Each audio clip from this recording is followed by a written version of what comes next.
So another thing I wanted to share was that the original title was Career Abroad, but I really think that India has so many opportunities now. It's really about what you want to do and how you want to apply your skills and your expertise. So you don't really need to go out seeking opportunities abroad, but just look around you for what.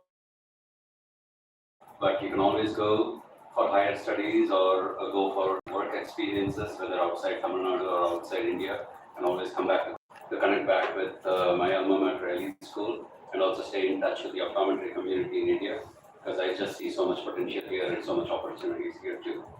So that's why I changed my title from simply journey from optometrist to researcher. So here's a brief into where I went around. So after graduating from elite school, there was an opportunity that opened up to go do PhD in Houston. UHCO is the University of Houston College of Optometry. And I went there, and it was a good university where the first year they let you spend time to choose what you want to work on, whichever project you want to pick. And I happened to choose accommodation and presbyopia research, partly because there was funding available there. And together with accommodation and presbyopia, a heavy part of my research was also into pupillary responses with both light stimulus and also accommodative stimulus, all in the interest of understanding how does accommodation work, what happens with age in terms of presbyopia, and is there a way we can solve presbyopia by providing any dynamic options rather than just spectacles, multifocal spectacles or multifocal contact lenses. But after doing my PhD in Houston, I wanted to explore something more, and then an opportunity opened up in Australia, the Queensland University of Technology in Brisbane. There was a researcher who received funding for studying more about accommodation, and this was an interesting experience. I went there and had an opportunity to build optical systems and also work with MRI to look at living crystalline lens inside the human eye to map refractive index and see how that changes with age too. So both with my PhD degree and with my postdoc, it was all about trying to understand accommodation in presbyopia. Then, because it's on YouTube Live, I won't go into personal reasons, but I had to move back from Australia to US, and I'm married to the person that I moved back to the US for. So I quit my job in Australia, and there was a company that was working on a novel product. It was an accommodating intraocular lens. Previously, or even now, the only solutions for presbyopia that's available through cataract surgery and intraocular lenses is multifocal intraocular lenses or monovision or extended depth of focus intraocular lenses with refractive technology. But there was nothing available that was dynamic, how the natural lens worked. So this company called Visiogen was working on a dual optic intraocular lens. It had a high plus power in the front and a negative power in the back, and the two lenses were attached through some sort of a spring-like mechanism. So the idea was, once you put that lens inside the capsular bag, through the natural ciliary muscle action, the lens can move forward and backward, thereby creating dynamic accommodation at the patient's will. So we worked on that product, and that was a rich experience because we had to work on developing the product, making sure it works. We had to work on intraocular power calculation so that everyone that gets this intraocular lens after you do biometry and keratometry, they get the right power that's needed for their eye, because this is a dynamic lens. It's not as easy calculating intraocular lens power. So there was IOL power calculation development, a little bit of statistics involved in that. There was also metrology involved in terms of how do we ensure that we are making the right lens every time we manufacture the lenses. So we use some interferometry techniques to look at the surface profile of the lens to make sure that we are making the same lens every time. So even though I went in as a clinician and also a little bit of research background with PhD and postdoc, I got exposed to the manufacturing floor in terms of how they make the lenses, how they inspect the lenses, how they qualify the lenses and get them passed so that it's really good to implant in patients' eyes. So that was that experience, and together with exposure to manufacturing, clinical study aspects, lens design aspects, at that time there was a early stage initiative going on with developing standards for accommodating intraocular lenses. So I got exposed to working with FDA and ANSI standards in terms of trying to finalize their standards for accommodating IOL. This was interesting because there was no product on the market. for accommodating IOLs, but still we had to create a standard that would satisfy what our future products would come in. So that company got acquired by Abbott, and within Abbott, then exposed to, let me build this slide, then exposed to more products such as toric intraocular lenses, extended depth of focus intraocular lenses, and also refractive surgery and cataract surgery equipment. And then I did a little bit of move where the division within Abbott got acquired by Johnson & Johnson because Abbott wanted to exit ophthalmology, and then Johnson & Johnson wanted to enter ophthalmology, so that division was acquired by J&J, so I went along. Even though I only interviewed with Visiogen, I kept moving from one company to another company just because of acquisitions. Ended up in Johnson & Johnson, and there got a bit more exposure into dry eye management and more cataract surgery equipment. But along the way, it was all around product development. I identified myself as a vision scientist and stayed within the R&D team and within clinical research team. And then whatever was the challenge, whether to create a toric intraocular lens calculator, because one thing that was interesting then was posterior cornea. The anterior cornea has astigmatism, but the posterior cornea also has a little bit of astigmatism. And we were looking at a nomogram to see if you could incorporate, in a way, the posterior corneal astigmatism also into toric IOL calculations, and then thereby give patients better option to correct their vision. So one part of the development was that toric intraocular lens calculator. The accommodating IOL project that I was working on, that didn't see the light of day. We got CE mark, and then while we were working for FDA approval, the bigger companies, Abbott and J&J, decided to work more on extended depth of focus intraocular lenses and multifocal intraocular lenses. So that product is still the back burner, but got a bit of exposure into all of these things. So why am I sharing whatever I did? It's just to give you a glimpse of, you may not know if someone asks you, what are you going to be in 5 years? What are you going to be in 10 years? You may not know, but you just know what's the next thing you want to do. Whether you want to go into a more clinical career, or you want to go into a research career, whether it's a basic science research career or it's a product development sort of research career. So you just keep making your steps and things will happen. But you just make your steps with purpose and conviction and stay curious most of all. But I don't want to sound like I'm advising too much, but because all of these kind of happened, I didn't really plan anything for me. But jumping from that is, it gave me a good look into how product development works. How does research build into innovation? Maybe research builds into invention, and that invention becomes innovation. And one day that innovation becomes a product, and that product gives patients and doctors benefits. And then you improve upon it, because once you introduce a product, you identify another unmet need, another gap in what patients need or what doctors need, and you keep building upon it. Not all innovation is fundamental and groundbreaking. Most innovation is incremental. So, and no innovation is easy. Even an incremental change involves a lot of work. That little toric calculator, it was all about a statistical model, a simple equation to include posterior corneal astigmatism. But it took us about 3 or 4 years to develop the software, get it validated, convince the FDA that what we're doing is right, do some publications around it, and eventually get it approved as an accessory to a class 3 medical device product, which is the toric intraocular lens. Along the way was also, we wanted to tell the FDA, look, we are not playing doctor. We want to give options for doctors to choose what is best for their patients.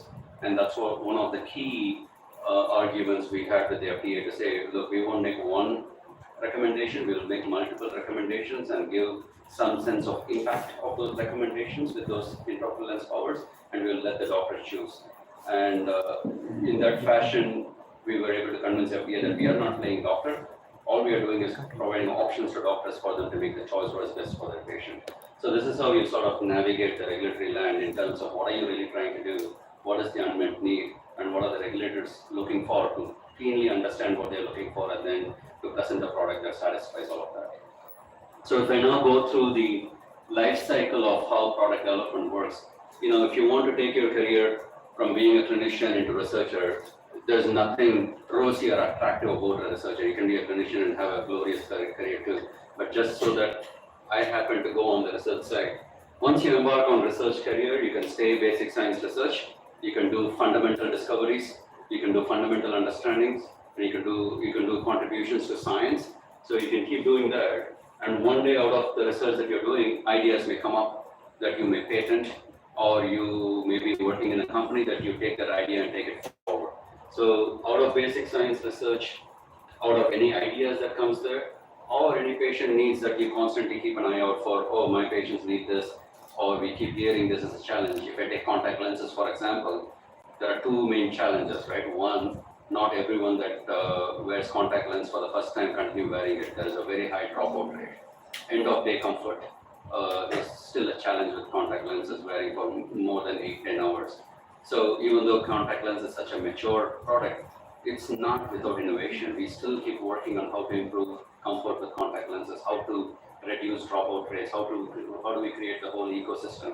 Innovation need not be a product either. It could be a tool or some sort of app or anything else that we create that helps the doctor troubleshoot whatever their patients are struggling with.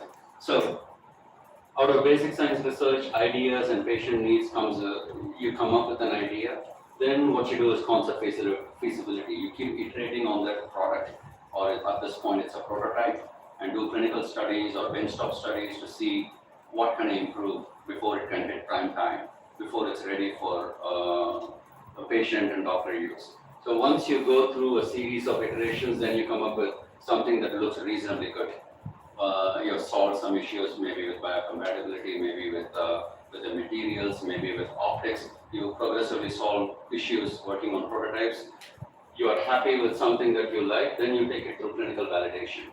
You set up your performance metrics and say, I'm going to do a study to ensure that this product satisfies whatever I've set up as my performance metrics before even studying the product. So then you do the clinical validation, and that's a critical piece. You know, in product development, they call verification and validation. You have many methods to do verification through simulations, computer simulations, or benchtop testing, and so on. But almost always, validation is human subjects and clinical studies. So that's where your clinical knowledge coming up as an optometrist plays a critical role in product development in companies, because clinical validation is such a core piece of product development for medical devices. And most medical devices. There are some medical devices that may be class 1 that you can go forward without clinical validation, but almost always you have to do a human study. And where you come in as a clinician is knowing you are the one that's going to know what the product is doing. You're the one that's going to know how a patient might use it, or how an optometrist or a doctor might use it. You're the one that's going to know how to design an appropriate clinical study to objectively study the product too. So you take it through clinical validation. Now you have a whole bunch of clinical studies you've done through prototype testing, through clinical validation, and you package all of that, work with your regulatory colleagues, and then make a submission to regulatory authorities like either the notified bodies in Europe, or FDA in the US, or NMPA as they call it in China, or PMDA as they call it in Japan. So you work with those regulatory authorities, see what concerns they have, what sort of risks they see with the product, and then you satisfy their concerns either through the evidence you've already generated or any additional evidence that they may require, and you get your product approved. Once the product is approved, is a clinician's job done? No, it's not. Next comes commercial. Now the commercial team wants to launch the product. We are 1 degree of separation both from patients and from doctors. So we can help the commercial team in terms of how to best position the product, what claims make sense, what claims are valid, because we can't make any sort of claim. We need to make substantiated claims. So we work with the commercial team to say, all right, you can say this about the product, you can't say this about the product, or if there's any conferences that are coming up around product launch, then we can help our commercial colleagues by going to those conferences and talk about the product, talk about the clinical studies that we have done so far, talk about the science behind the product development. So starting from here, through product launch, we still help product development as a clinician or as a clinician scientist with the commercial team in this case. Later, once the product is on the market, let's say for 3-4 years, it's not a done deal. The product is there, you get regular feedback, you get complaints, you get post-market surveillance. Now as a clinician scientist, you can look at the data and say, all right, the product, we intended to work this way, it's working, but this we didn't foresee, this sort of a side effect or this sort of a benefit that patients are looking for, we didn't fully satisfied. So then you iterate the product and bring it back to the beginning to say, based on the signals we are seeing of how the product is doing in the market, how can we incrementally innovate that product? How can we make it better? Then you take it back into that cycle to go back into, well, what's my idea to make that product better? Take it through iterative prototype testing, clinical validation, and keep going. And that becomes a refreshed product.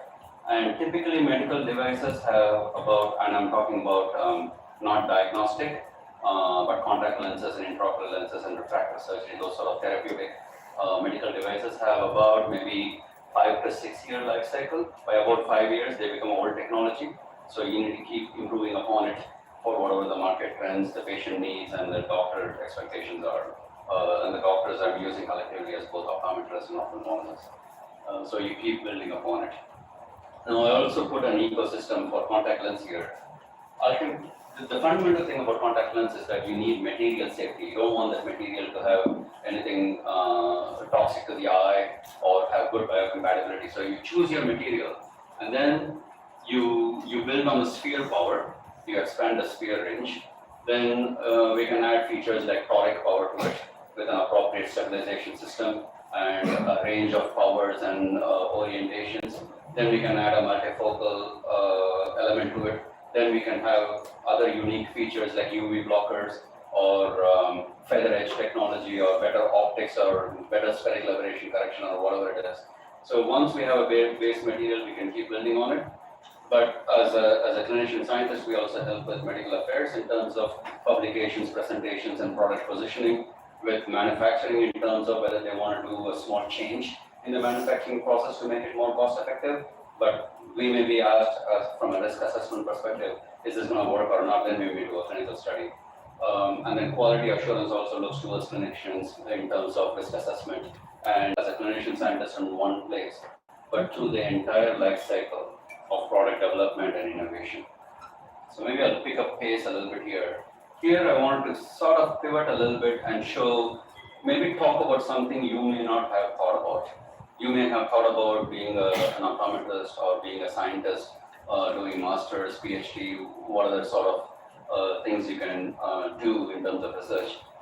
But one thing I wanted to convey with what I'm going to talk through the next few slides is, you can also build yourself as a subject matter expert, whatever that you pick, whether it's binocular vision, neuro-optometry, or diagnostics, or whatever you pick. You build yourself as a subject matter expert. You build yourself as a subject matter expert either as a clinician, or as a researcher, or as a product developer, or you can go work in quality assurance, you can go work in regulatory affairs, you can go work in commercial, you can go work in professional affairs, you can work wherever, but what you fundamentally build is you are a subject matter expert. And that's where the standards committee comes in. I got the privilege and opportunity to be part of these standards committees. And what they are is, you might have heard of ISO certification. There's a whole bunch of standards called ISO standards. And in the US, there's also the American National Standards Institute that has the ANSI standards. The FDA releases in a website all the standards that they have recognized. Just because an ISO standard or an ANSI standard exists doesn't mean the FDA has adopted that standard. I can share these slides, you already have it. And it's a very simple search. If you simply search in Google for FDA recognized consensus standards, you can get a website and see all the standards that they have adopted. Not approved, but adopted. And one such standard is ISO 14155, which is good clinical practice. This is the fundamental standard on how do you do clinical research. It's clinical investigation of medical devices for human subjects. So it's specific for medical devices, and it talks all about privacy, data management, investigational lens inventory management, what to include in the protocol, what to include in the informed consent, what to include in the report, give some examples of it. So that's a fundamental ISO document that anyone needs to follow if they are in product development. Because unless you follow this 14155, your clinical studies that you've done for clinical validation, they are not valid. You have to satisfy all the clauses in this ISO standard called 14155. And then some of the standards that I was involved in, directly was the accommodating intraocular lens, ANSI standard, the extended depth of focus, intraocular lens, ANSI standard refractive surgery. It's not called refractive surgery, it's called corneal reshaping. So that's a standard that exists too. These are all ANSI standards. And contact lens, there is the ISO 11980 contact lens standard, but the US ANSI team has pretty much adopted the ISO standard. So we were only on one standard, ISO, that's applicable to both US and international. What do these standards do? So let's say if you're interested in contact lenses, unfortunately these are not public documents, you'll have to pay for these documents and purchase them, but they go into what is the scope of the standard, what are the mechanical, optical and environmental aspects that you need to control for in making that product, biocompatibility, clinical evaluation, packaging, shelf life, labeling, they go through the whole gamut of what needs to be done for that product. And interestingly, within these, they do go into details of what is an appropriate clinical study or clinical evaluation of that product. This particular one, let's see which one I picked it up. So this is the corneal reshaping ANSI standard. You can see they want as elements in the protocol, study objective, design, study duration, enrollment, all standard stuff. But they also go into some details and give a schedule of visits. And you can see there is pre-op, op, day 1, week 1, month 3, and then follow-up months, and what sort of examinations are needed. If you're working on a product for refractive surgery, LASIK or PRK, you need to satisfy the standard, and you need to have those measurements that are shown in that table to be valid clinical validation or pivotal study to get approval for that product, for example. But what we strive to in these standards is make a standard that's not biased towards any product, but it's more of a uniform standard. Make a standard that gives adequate information for any new company that's getting into that to get a good idea about how to go about developing their product and also validating their product. We also do it as a consensus standard. You might have seen that word repeat a few times, and I also said that a few times, is that it's not one person deciding.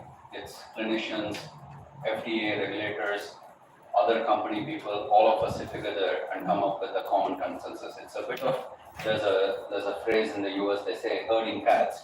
It's easy to herd cows, it's easy to herd goats and so on, but you can't herd cats.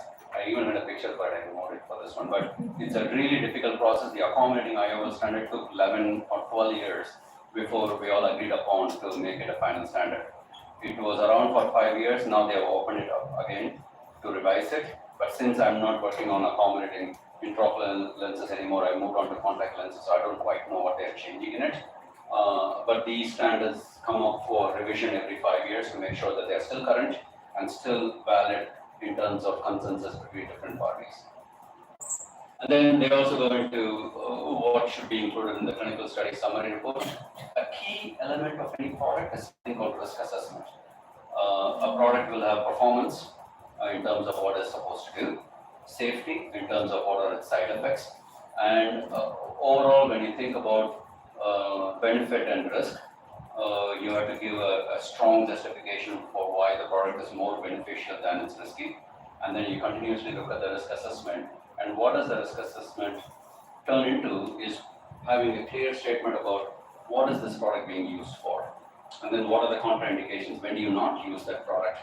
What are the warnings and precautions? For example, with contact lenses, you say, no, don't mix it with tap water, don't go swimming with it, don't go in the shower with it. So all of those are warnings and precautions that you can add. A good description of the device. We also create 2 documents, one that's eye care professional facing, another one is more of a patient facing, simpler language document. And then the summary of the study reports and the study outcomes, they're all included. This is not for a clinical study report, but a document called Summary of Safety and Effectiveness Data. This is publicly available information. Let's say you're interested in a product. Let's say I designed wavefront correcting LASIK, and you want to know, well, what was the study results like? How did it get approved? If you simply type the product's name and type SSED in Google, you will usually the first or the second hit will be a publicly available free document that you can go in, read all about that product, in terms of its description, its precautions, warnings, clinical data, and so on. It's only available for class 3 products. That's what it's called, SSCD. But some of class 2 products, which receive 510K approval in the US, also have this. So when in doubt, you want to know more about a product, type SSCD in Google or 510K. You should be able to find some publicly available information.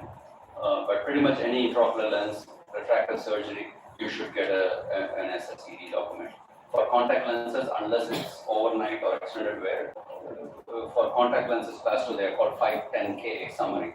If you type my day 510K summary, then you will get clinical information about that product. There's one myopia controlling contact lens that's approved in the US called MySight. That's now regarded a class 3 product because it's in kids, and it's also for myopia control indication. So that product will have SSCD if you want to know anything about MySight product. So these are all publicly available information. Then I think I have only 2 more slides and I'll stop. So if you take the ISO 11980 standard, which morphs into Z80, SC7 for ANSI, pretty much how it's set up is for contact lenses, you can have all modalities, rigid, soft, Sci-High or hydrogel, or extended wear, daily wear, multifocal and toric. So this is the sort of the tree of what are all the different contact lenses that you can have. Right now, myopia control, myopia management is there, but myopia control, there's no standard around it. So that's not covered. And the current conversations going on at ISO meetings and ANSI meetings is some of what I've called out here. Development of new metrology for multifocal contact lenses. And here what they're really looking at is to develop a wavefront barometer to do some objective measurements of how multifocal surface profile and optical profile is, but really optical profile, not surface profile. There's a spectral band task force. There's increased awareness about high energy visible light, which is the blue color light or short wavelength visible light that's just past the UV spectrum. There is some increased interest in terms of it causing some retinal damage and so on.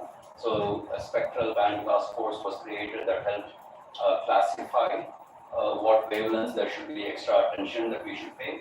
What we are generally trying to go is not talk about wavelengths in terms of color, because color is perceptual. What I see is not what you see, but rather talk about in terms of wavelengths. So that's why we put that blue in quotes. But it's really about short wavelength visible light that's also high energy visible light. And having some, at this point, we don't have safety implications or controls around it, but the only expectation out of this task force is for any spectacle or contact lens product, there is adequate description of transmission in that short wavelength region so that one can assess how much short wavelength visible or high energy visible is being transmitted by the product. Then there's also acanthamoeba, trophozoite, and microbiological aspects being discussed in the respective standards.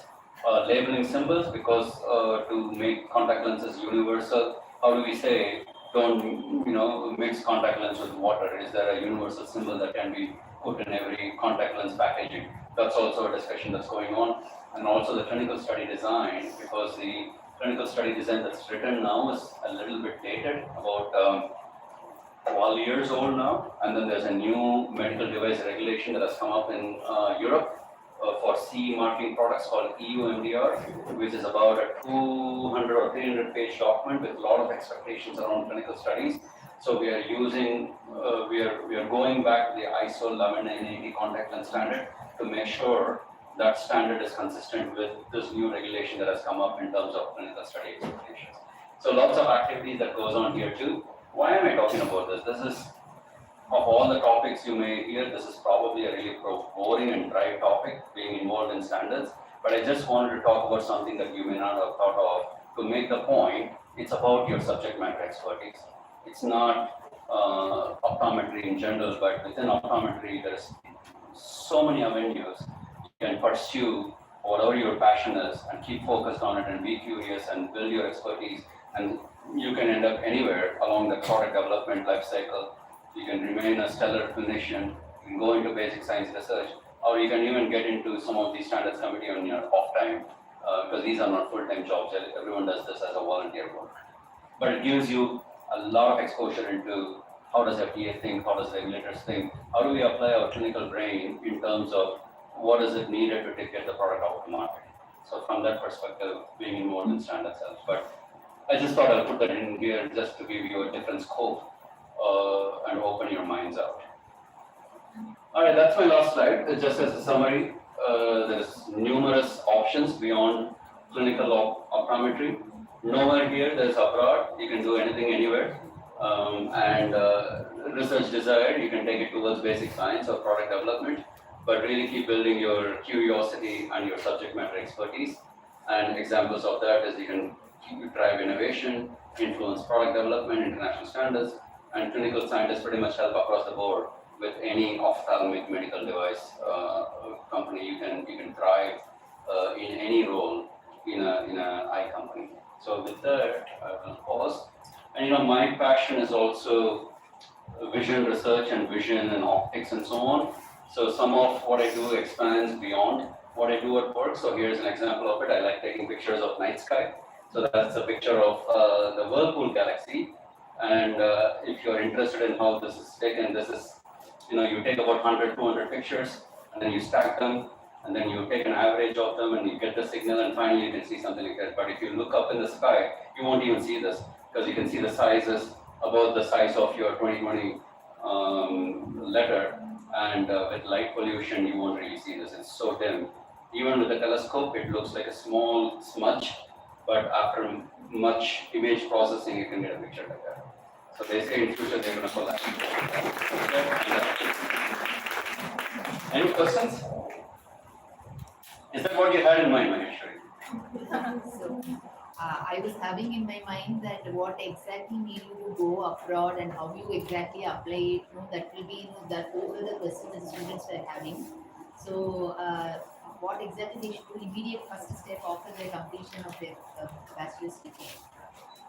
Maybe I'll just talk about my example. It's nothing big. I really didn't know what to do.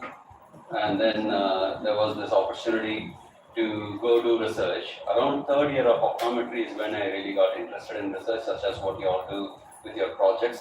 And I just wanted to study more. And then there was an opportunity in Houston where they were giving you funding. I got a teaching assistantship. I get to go out of home. They're giving me money and I get to study more. That was it. Nothing more than that. But really, I wanted to study more. I was not ready to work. Not very inspirational, but that's the reality. So in case if they want to apply for any of the universities, so what do they exactly do? What are the exams that they should clear? I think the standard ones, right? Because I've lost touch. Back when I did, it was the usual: do the GRE and TOEFL and talk to your seniors who are out there in the different universities, or talk to the extended community opened up. When I applied back in 2000, there were not very many universities, and I applied in the US primarily. But now, a few years after I went, Canada had a lot of influx of students from India that go into universities there. Then UK was also pretty strong. Now Australia is pretty strong too, and it's expanding out. Some of optometrists from here have gone to Sweden, for example, and so on. So, and South Africa is also building strong in research. So the opportunities are everywhere, but the top ones are usually maybe Australia, US, UK, and Canada. And then typically the researchers have funding available to support a PhD student. So you keep looking out by talking to your seniors, or even there was an email list that used to exist called Vision Science List. I don't know if it still exists, but look it up if there's a Vision Science List. I will look it up and share with Maheshwari too. They usually advertise their any PhD studentships or postdoctoral studentships. So you keep an eye out. But sometimes it's, I'll also do a ground reality check. Sometimes when you commit to something, you don't know what you're committing, but you are probably committing for life too. Right? Because you go to study and then you study something else, and then after a while, it's 10 years and you're not been back home.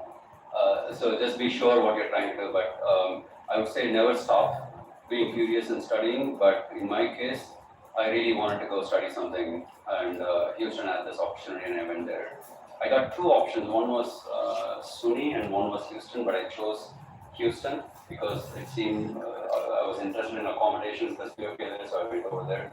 But the community is what helps here. So keep talking to us, all of us, and whatever opportunity we can see, we can share. Anyone that goes to any international conference, they can usually get some idea about what's going on, who's looking for a PhD student or a postdoctoral student, and so on.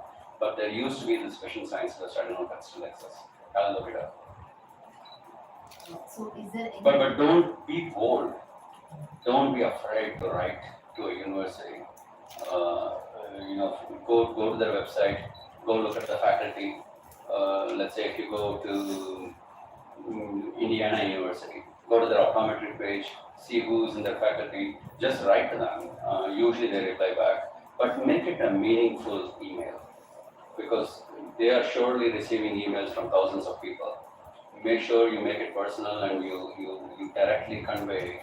Don't write anything superfluous in terms of your lifelong desire has been to contribute to optometry research. They probably get 100 emails like that, but make it direct and talk about what you really want to do. They'll usually respond to that. So is there any merits, if any candidate is, having a publication or conference presentation, is it being given as Yes, for sure. And I think they still do in terms of reading your cover letter and whatever else you can write about yourself through objective evidence like publications and presentations and so on. A researcher's currency has always been and will always continue to be publications. So they even say publish or perish. So don't take lightly any abstract you present. It doesn't matter where it is. Any abstract, any publication, just talk about it. And then talk about what you contributed to that. Not that you were the first author or you came up with the idea, but what did it contribute to the general body of knowledge. So give it a bit of a color and not just list a publication. So what are the other things which are given as merits for the important publications? I mean the GRE scores, TOEFL scores, and then your academic scores, GPA. I don't know what you call it in otherwise GPA. Yeah. So your scores here, your cover letter matters a lot. And if you're looking for a specific area of work, try to make a connection with one of the researchers from that university. And there are many conferences happening here where international researchers are coming down. If you can make some of their acquaintance, but all that I'm saying is probably not new to you. You already know this. But the only thing new I would say is try to add your personal touch to how you are communicating or how you are connecting or how you are writing. That when they read the first two lines of your email, they know you're talking about something important, something substantial, and it's not some chat GPT you got something out of it. So make it personal. Students, if you have questions, please. The other thing I can talk about is I've not been in academic research for a long time, but I interview candidates all the time. Even though they set up an interview for 1 hour in the first 15 minutes, if the candidate's going to fit in with what your expectation, the job description, and what the company's expectation is. So if at all you're going to interview, as much as you are preparing in the interview to what you want to say, what you want to convey, take a bit of time in the beginning of the interview to find out what are they looking for. And see what about your background, what about your career, what about your CV, what about your accomplishments is directly relevant to what this interviewer is looking for. I share that because some of that translates over to getting a PhD studentship too, but not as much. But anytime you want to see what are they looking for that you are able to contribute towards it. So we need the students. So if I am creating some software for any vision therapy, so do I follow the same protocol, the ANSI standard protocol for the softwares? No, because ANSI doesn't get into software validation. I would say if you're first developing something, develop for what you need. Typically, the life cycle that a software development goes through is you have user requirements. You first write, what do I want the software to do? Then you think about what are all the different ways a user can interact with it. And then you have your user requirements. Then you convert that into very specific clauses, which they call functional specifications.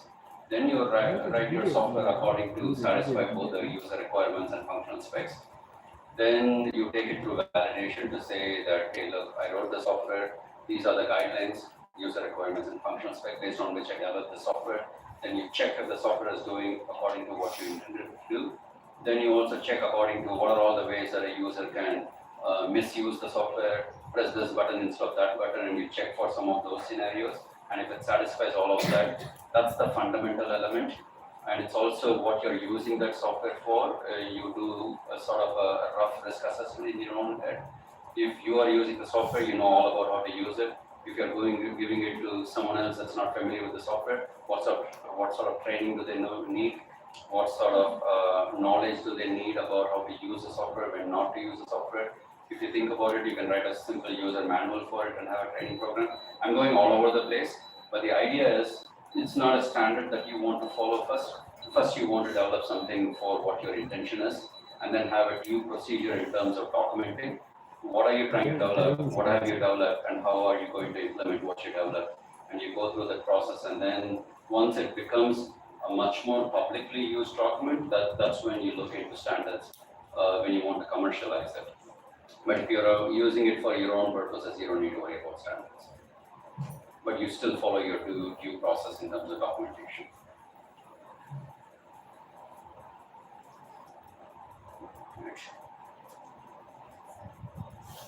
As you told, in third year you got an opportunity to go to Houston, right? No, after my college was done, after fourth year. Third year I got the opportunity to do a project which got me interested in research. Okay, so like what steps did you take that you got an opportunity to go to Houston? Like what would you say landed you that opportunity? Your third year project is usually may or may not be what you end up doing in PhD. But around that time, I was only focusing on 3 or 4 universities, and I had the advantage respective websites, and there's a deadline for submitting and the requirements for whatever you need to do, like GRE and TOEFL and so on. So I simply cold applied to these places. So Ohio, I did not get. Berkeley, I think I applied, I did not get. SUNY, I got. Houston, I was late in my application, but somehow they took pity on me. But that's where I think the cover letter helped, because later when I joined, they said the cover letter was interesting for us. And it also matters, I think I had some support letters from SN and ESO staff that were pretty strong too. So I think you just build your application at this point if you're looking for it. Approach people not in the last minute to say, hey, can you give me a support letter? And it may be some boilerplate or something. But 2 of the people that I got supported to, again, I felt privileged and advantageous, is that they said they will write it themselves rather than give me something I'll sign. They didn't say that, but they look pretty good. So I say if you have any interest, start working towards it. Don't keep it to the last minute. And then the application process is straightforward, but see what you can build in terms of support letters and how you can stand out with the rest of the applications. You can also look at the track record. Usually any university site will have a list of current and previous students and some publications and so on. So if you're not able to reach a professor, you can try and reach one of the previous alumni from that school too.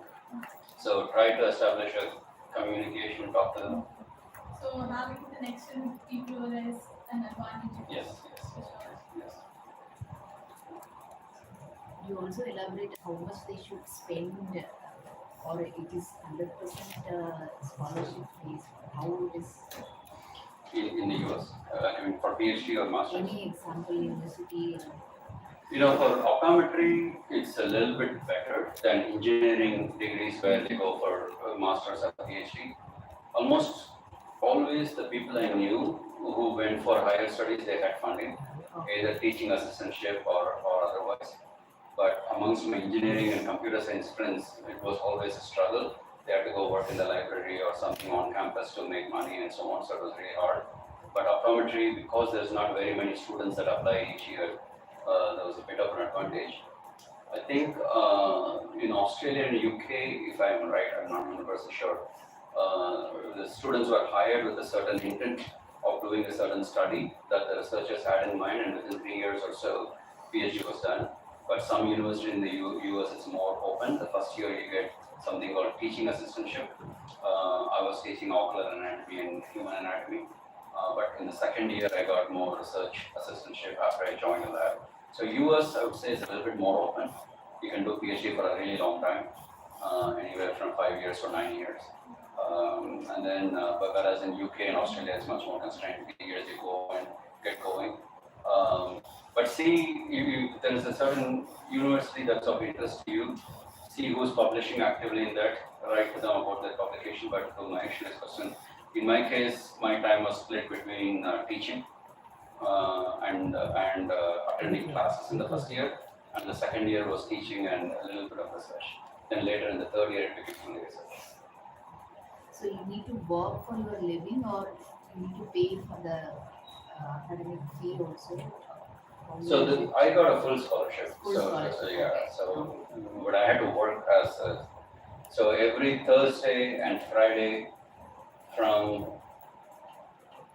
1 o'clock to 7 o'clock, I had to teach. So full time, and also ocular anatomy. That was brutal because I did not know what I was teaching. So Monday to Wednesday I was studying, and then Thursday, Friday I was teaching that. So it'll be hard initially, but with masters, because the whole program is constrained, it'll be very quick and very fast, and it'll be pretty hectic time. And you really want to do PhD if you really want to do it. It does get strenuous. So in case of full scholarship, is there any other expenses, living expenses? How is it paid? Oh no, they just gave me a stipend. So the school fees was paid, and they gave a stipend, which is not enough. So you barely make it. Okay. So after being there for 5 years, everyone here expects, oh, what was your savings? I'm like, I got nothing. Yes.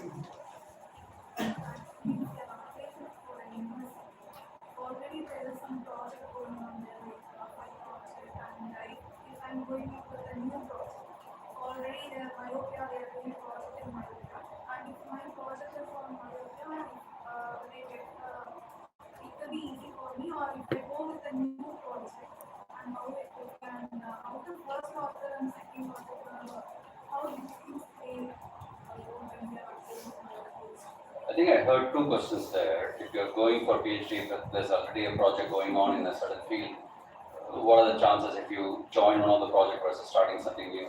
It really depends on your mentor. And one other thing you can look up, let's say you have a certain project in mind and a certain researcher in mind, you can look up what sort of public funding they have, such as NIH funding in the US, or I don't know what it is in the UK, but you can look up what sort of funding they have, and then those funding pages, if it's coming from a government agency, it's usually public. You can also see the topics of interest in which they have funding, and then it's a hard question to answer because it depends on the mentor and the investigator. Because if they have an interest in what you're proposing, that's great. But if what you're proposing is not in their interest, but they really want you to work on the projects they are already committed to, then you have to work on those projects. But later, after a few years, you can try and condense them and expand out to other projects that you want to do. So that was the first part of your question. It really depends on the investigator and what their lab they are trying to do for the funding they receive for their project interest. The second part you asked about authorship. Now, authorship gets really tough. There is it American Medical Association, or forget which organization it has given some rules for authorship, because you go through in the order of conceptualization, study design and execution, data collection, analysis, and writing as the stages of contribution to what goes in a paper. And then it's usually a mutual consensus. The senior author usually goes at the end, and someone that's usually writing the manuscript themselves goes first. But it really depends on the level of contribution along conceptualization, study design, data collection, analysis, and the final manuscript writing. It's a hard one to answer. Usually, the senior author decides. The PI of the principal investigator of the lab decides who goes in it. But there can be joint first authors too. But you want to think along what are your contributions for each step of this. In my mind, if people in my team are working on it, I usually give preference to whoever writes the manuscript goes ahead, and whoever is going to write the manuscript is not going to be someone new, but it's usually going to be someone that's contributed to the project too. Because I take it as, if you write any, forget journal articles, if you write an essay or you write an opinion piece and so on, it's the writer's work, right? So I usually give preference to whoever is putting the manuscript together, but that's just my opinion. Other researchers may think differently, but I forget the organization, I think it's the AMA, that said having a superscript along 1, 2, 3, 4, 1 for conceptualization, study design, then data collection, analysis and interpretation, and manuscript writing to give what each author contributed for these 4 categories. But the authorship decision in terms of the order of authorship usually resides with the PI. Since now we are working in Australia, actually we have camps in our We have what? Australia camps optometry exam for in Australia, and if we clear that, then we will get a job in Australia. So most of my seniors are like they apply for PhD and they are doing their PhD, and after 1 or 2 years, then they go for the exams.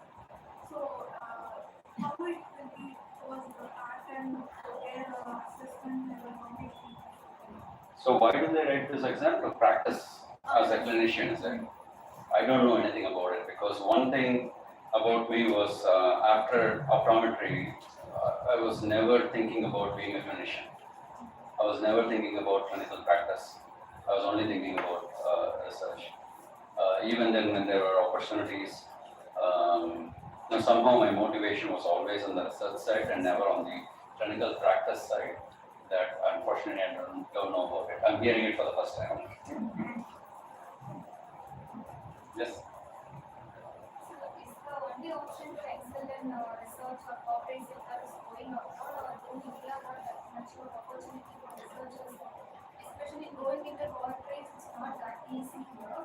So that's why people end up in clinics and optical fields.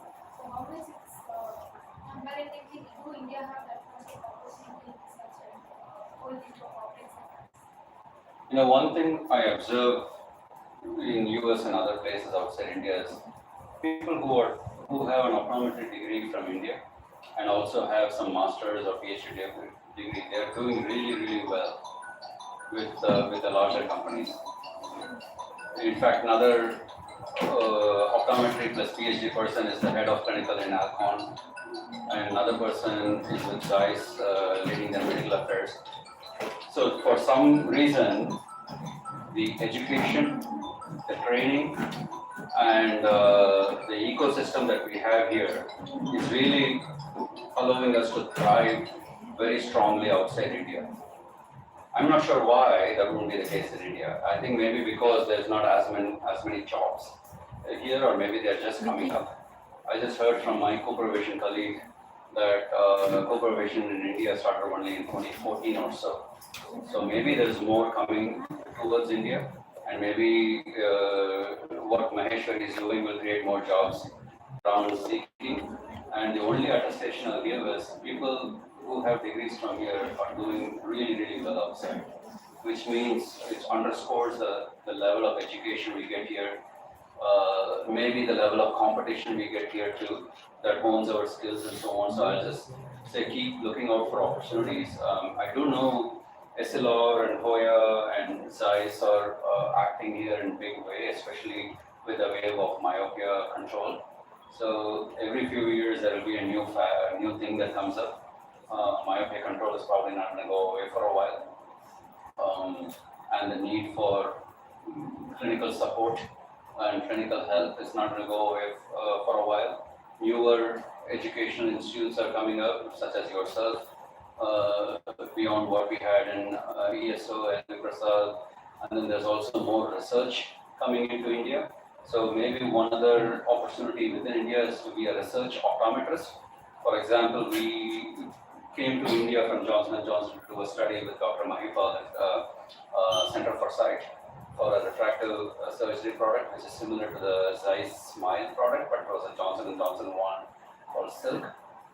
So we did it in two places with Dr. Mahipal and Dr. Rohit Shetty. But a key need we had in those clinical sites was for research optometrists who can follow protocol, the schedule that I listed in terms of uncorrected visual acuity, best corrected visual acuity, and then topography and so on and so forth, and OCT maybe. We needed research optometrists who can use ETDRS charts, adjust for 4 meter or 6 meter lane length, do optical corrections for finite test distance, follow good GCP, good clinical practice, use our case report forms and fill in. So if you see the number of research coming into India, there is opportunity for research optometrists too. So you need not work in a company to help a company. You could also be working in a hospital setting and interact with them and support research work that's happening here. But it depends. For companies bringing research into India, it depends on the macro situation too. How easy it is, the bureaucratic and the regulatory pathway in India in terms of getting DCGI clearances and so on and so forth. So, but for contact lenses, there's been some evidence of doing studies here, refractive surgery too. So, I think we just need to look around and not necessarily outside. It's easier, I would say, because for whatever reason we are all doing really well outside. But inside India, the opportunities are coming up more.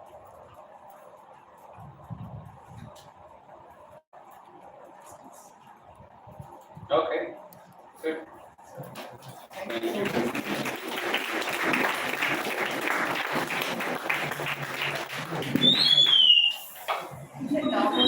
Who is it? So this was excellent. Thank you so much. So you put your 24 years of life into a few minutes and you shared with us. Thank you so much. And I know he's on his holidays, so he doesn't have to do this, but he's come all the way for us and he's spoken. And the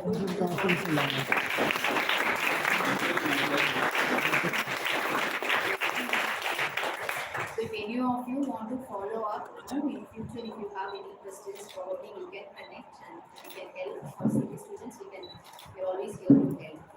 So as a token of thanks, so we have a website. Project to switching gas. Thank you very much. Thank